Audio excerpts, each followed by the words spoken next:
Okay, teachers, hello. Welcome to another week of Classroom Management by Design for the Primary Teacher. If you are new here, if this is your first week finding us, thank you for taking the time to explore different opportunities to become a better, stronger teacher. I am Lauren Sabigan. I am the founder of Lesson Plan Toolbox, where we help primary teachers master classroom management easily, consistently, and probably most importantly, effectively.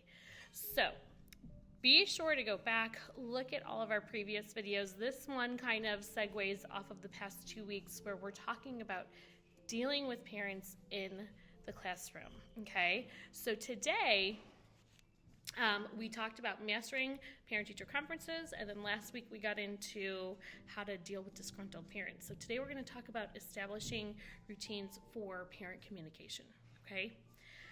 We all know that establishing a streamlined and effective parent communication system can truly make a world of difference in managing and mastering student behavior, tracking academic progress, and of course, strengthening family partnerships, right?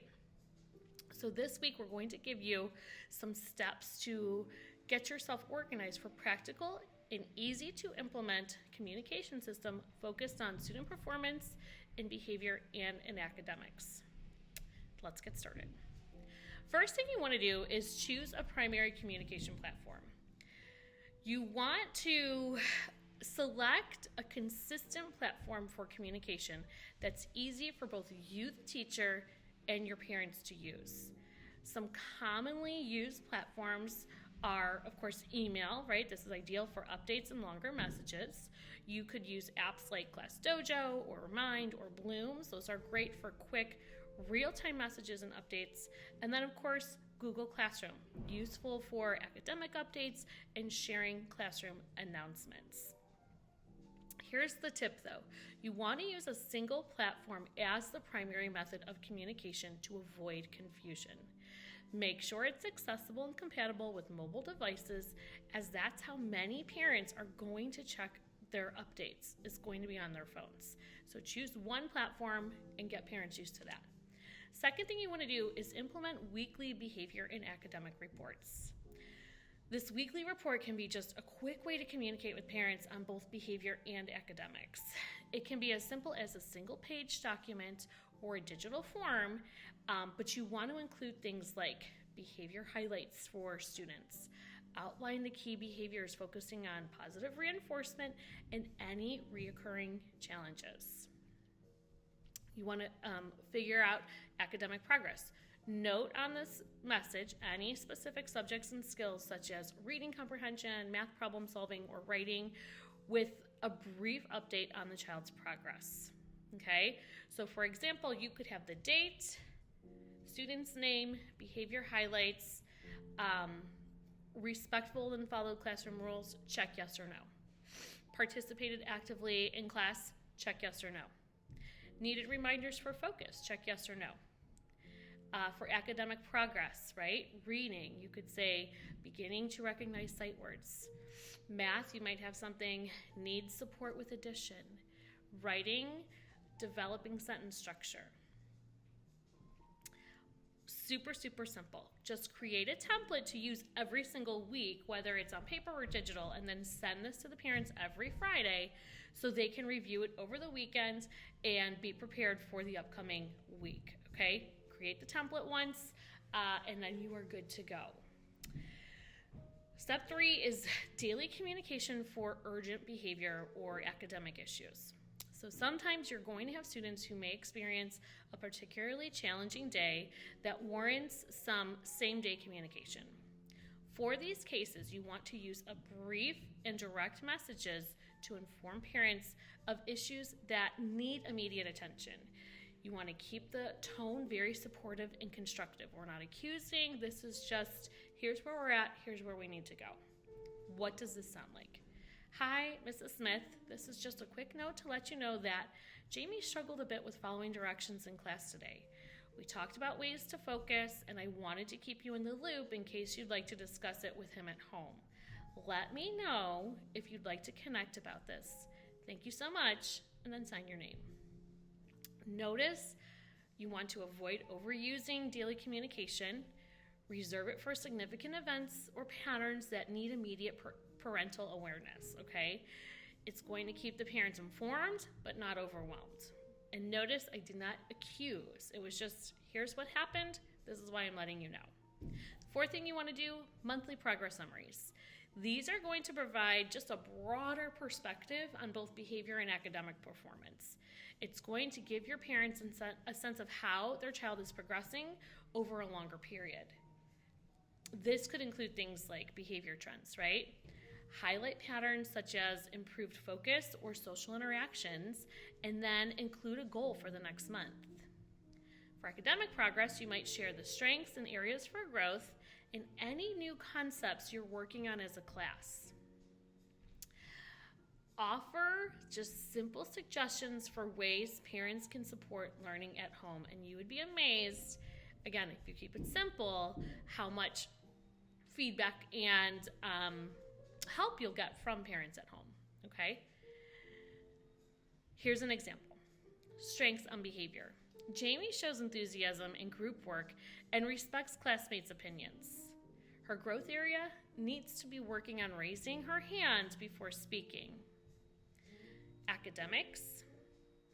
For reading, we want to work on improved vocabulary and working on comprehension.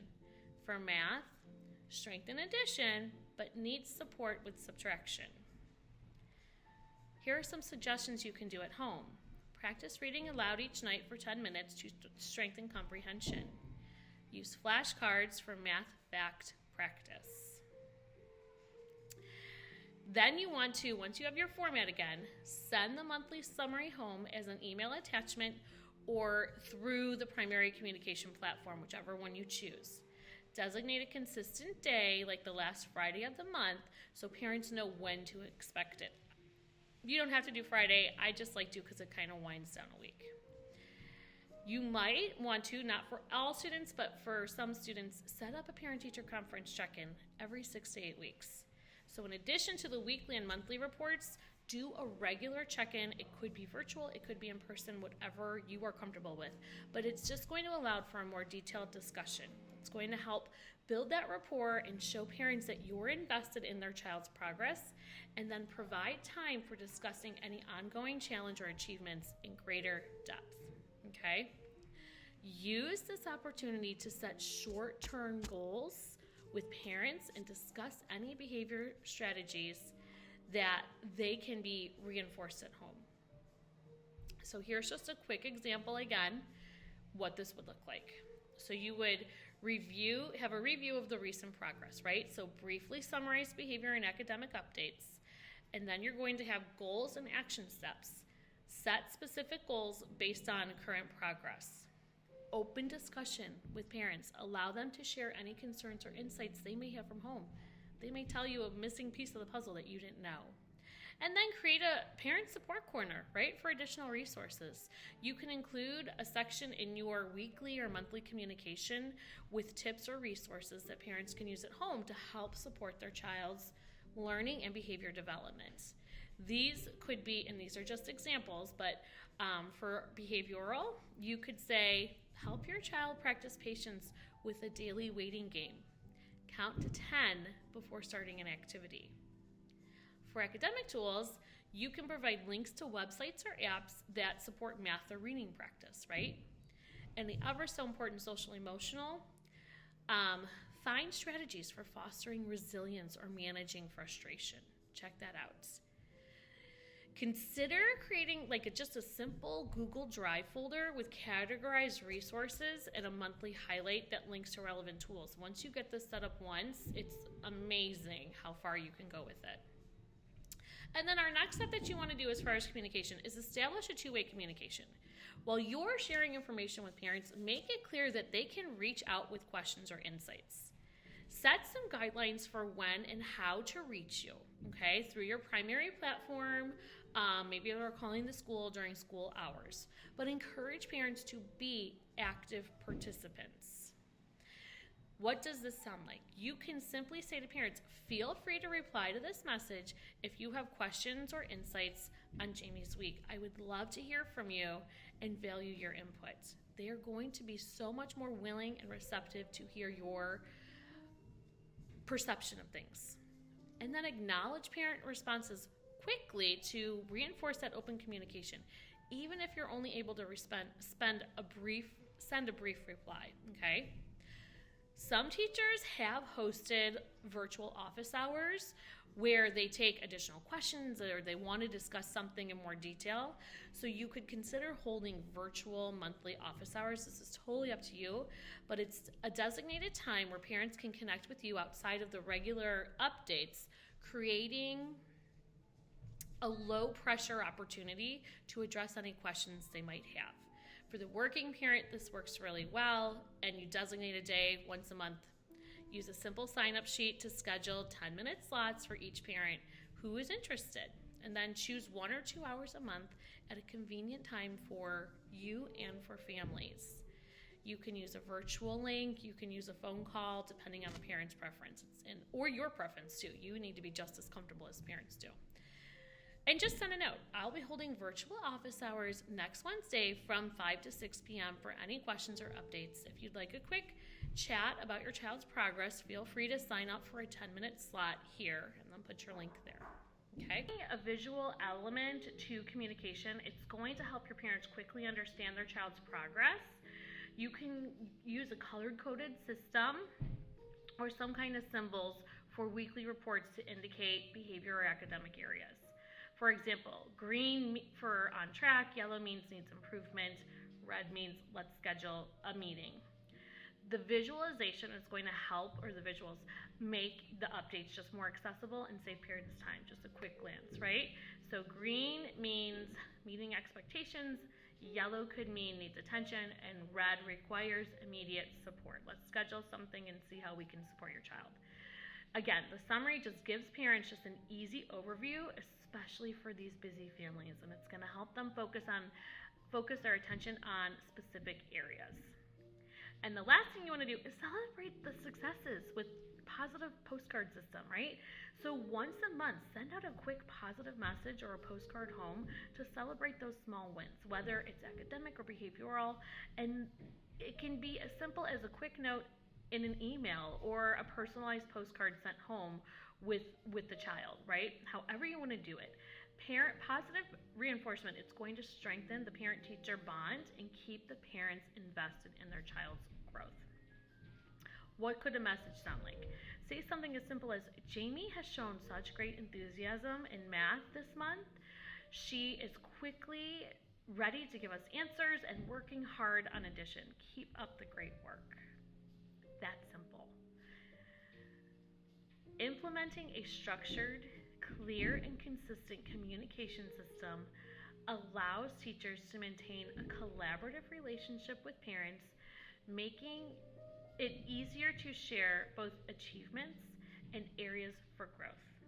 By using weekly updates and monthly summaries and tools that encourage two-way engagement, you are going to create a partnership with families that simply strengthens both academic and behavioral outcomes for the student, which is your goal.